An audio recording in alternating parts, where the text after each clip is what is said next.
Here's Joe Buck today, morning roast on Brock Purdy. I think he's smart. I think he's exactly what Kyle wants. I think the ball comes out on time. I think he's a leader. I think they respect him. I think they fell into it, where they went crazy and traded up and got Trey Lance, and he's now a Dallas Cowboy. I think they fell into this whole Mr. Irrelevant thing, and either way, they come out of there with their quarterback. So I know from talking to Kyle yesterday that he's over the moon with him. I think he's able to do what he's always wanted to do with the offense with Brock Purdy. I think he had to adjust with Jimmy, and they did some great things. They won a ton of games. But I think he's able to do what he wants to do with their offense. I mean, that's a big statement. He had to adjust with Jimmy, and now this opens things up in the way that Kyle has basically always wanted to do it.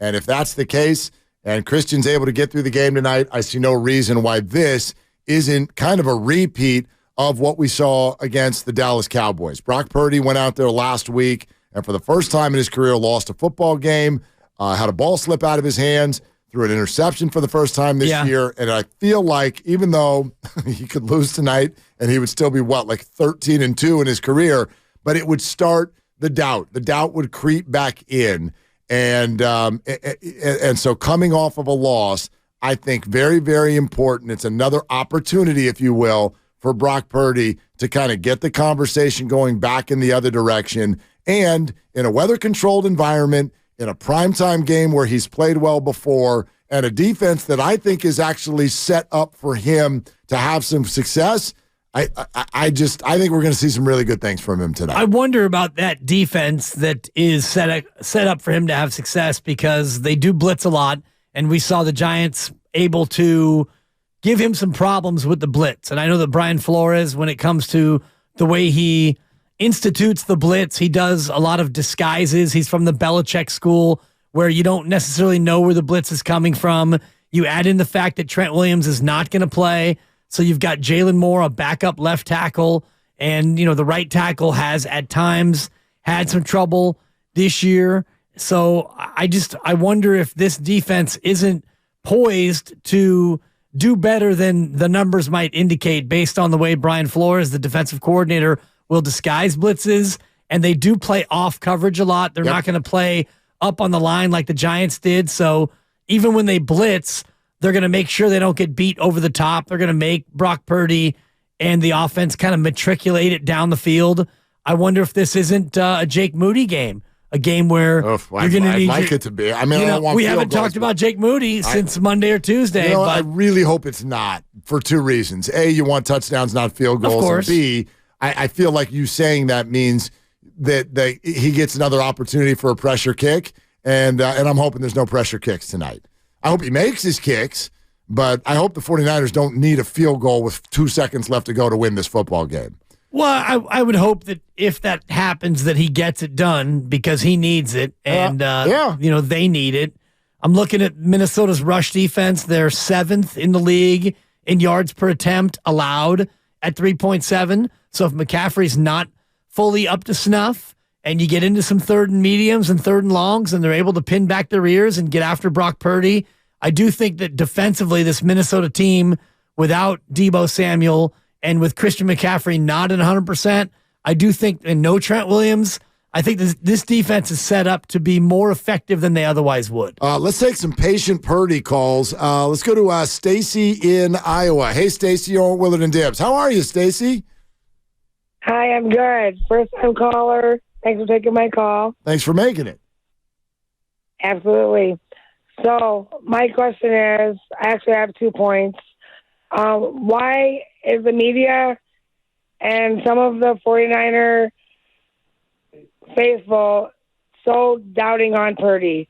When Joe Montana and Steve Young, they had bad games, they're still loved. Purdy deserves love. I think he's pretty damn good. What do you think? Stacy, thank you very much. Yeah. He's obviously pretty good. And all I can say, especially if you're a Purdy fan and you don't like some of the conversation that surrounds him, it's just going to take patience, because that's really that's where this has to go.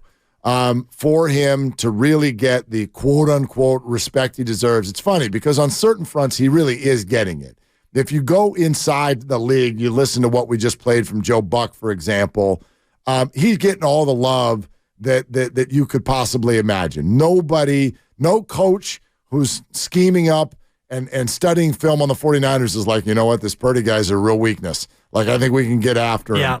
He's a young player who's only played not even a full season of football yet. In order to have people talk about you in that sort of way, you have to win championships, and you have to do it kind of year after year, especially when you're coming from the 7th round and you're of slight build. You don't look the part. I just think people don't want to go out on a limb and then be proven to be wrong down the road because they'd feel silly. Yeah. So I think there's a fear factor involved. There's draftism involved. But I have such faith in the guy. If you're a Purdy fan, you're going to get there. It's going to be across the board where there won't be anybody left who's like, system quarterback, not that good. But it's going to take a while. It's just going to take a while. Right, because it's a small sample until you decide that he's not playing great, and then it's not a small sample. Right. Not maybe one of the more cogent things you said in this entire calendar year is you can't small sample him when you want to doubt him and then turn around and say that he's not very good based on an even smaller sample. His one bad game, and now you're going to denigrate him because that's a small sample too. So that's one thing that you said that really has kind of stuck with me in terms of tonight.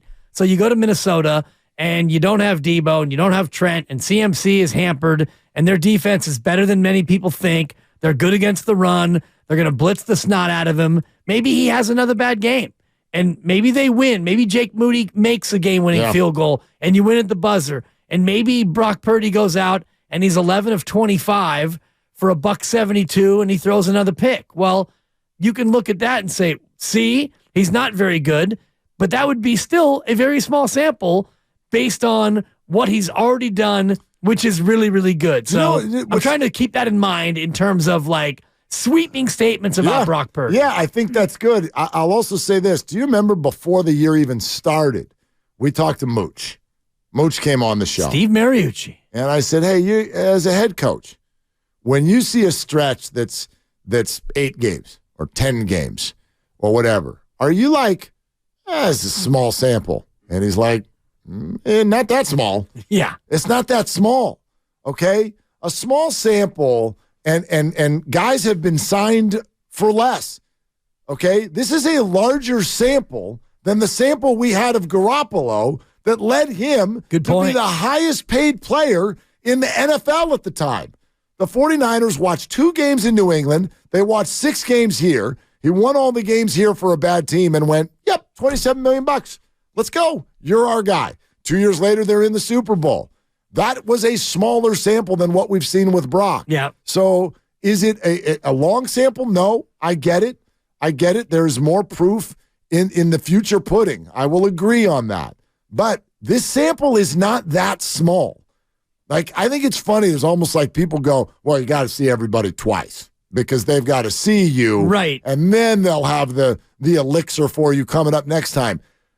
These coaches are maniacally looking for any advantage they could find on tape every time they go against Brock Purdy. They've thrown all kinds of different looks at him. You've pointed out what the Giants tried to do on the Thursday night opener. Very different than what a lot of other teams have done. And he's passed every test, except for, I guess, if you want to say last week. Like, that's not that small of a sample. Yeah. He's almost played a season of football. How many other quarterbacks right now have a smaller sample than Brock Purdy? And I was thinking about Josh Dobbs in Arizona. Yep. Smaller sample. PJ Walker in Cleveland has a smaller sample. The guy in Chicago. Tyson Bagent. Thank you. I couldn't remember his name. Yes. I was about to Google it. I didn't want to have to go to that route. The kid out of West Virginia. Not the university, a D2 school. Tyson Bagent. He's got a smaller sample than Brock Purdy, and you go around the league. Even Jordan Love has a sample that's maybe the same size, if not smaller. Don't forget the rookies. C.J. Stroud. Smaller sample, everybody's C.J. Stroud. He can spin it. The Texans nailed that pick. Man. How do you know? Too small of a sample. What's he played? 6 games, and we're excited about the guy? If we're going to sample people, if we're going to hit people with that sample size, then yeah, it's fair to say smaller sample than Brock Purdy. Right, but what I would actually say, because that's tongue-in-cheek, I do think C.J. Stroud is interesting because I do think you can see it. You can see it in a guy. Yeah, he looks good. Like it. Now, that doesn't mean that when you don't see it, it's not going to develop. I do, and I'm not going to judge a guy based on 2 games and be like, nope, he can't play. Like, yes, you can grow. You can get a better system, a better team around you. You can get better. But I think it's much more likely to go that way than what we seem to be worried about with Brock, which is somebody that comes into the league, pops, and then we find out 2 years later, actually, it was just a big hoax. It's going to go the other way. Like, I think of quarterbacks who you can, in the last 5 years in the NFL, the first time you see him, because Josh Allen's a great example of someone who got better. 3 years into the league, you're like, oh, you're not just good. You're like really good. More guys get better than get worse. Yes. It's about a 3 or 4 to 1 ratio of better as opposed to worse. But there are certain guys who've come into the league, and I feel like you can just see it. It doesn't mean, because their team may not be great, it doesn't mean they go to the playoffs right away like Brock did. But you see them, and you're like, oh, that's going to work. Yeah, Trevor Lawrence is a good example. Joe Burrow. Yeah. C.J. Stroud. I think Justin Herbert. Remember the shot to Tyrod Taylor went the wrong way? Yeah. You threw him into the game, and everyone's like, oh, crap. This is a rookie. 5th game, throw him in there, and you're like, okay, young fella. Chargers got something, and he's been the quarterback. Taylor with a win yesterday for Big Blue. That's true. I mean, he's held him together. Yeah. He's held him together, but there's certain guys who I think just, and then the example of someone that's going to need to go the Allen route, like let's take Sam Howell in Washington. I don't know. It's not terrible. Right. So he might get better, and not good enough yet. I'm not going to give up on it, but I wouldn't say that just is like, bang, that pops. I know that's going to work in this. I don't know. And again, it's not to say that he needs to be a system quarterback, but the system that he has in Washington is not working.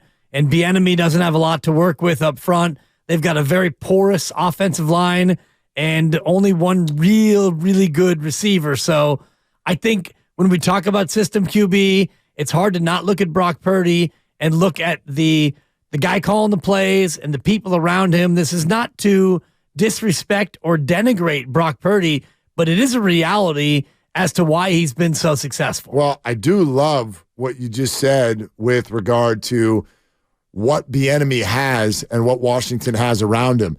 Eric Bieniemy was running the Chiefs, and everyone, oh, wow, the system. Do you remember what Jay Gruden said to us on the air last week? He said, you can talk about the system all you want. I'm a big fan of it's the players. Right. So why does the Chiefs system work? It works because Patrick Mahomes is running it. When Sam Howell is running it, it does not look the same. And so that's another reason that I am such a fan of Brock Purdy. Kyle Shanahan's system is fantastic, but you still need someone to run it. Right. Or else it can only score 13 points like Jimmy Garoppolo would often do.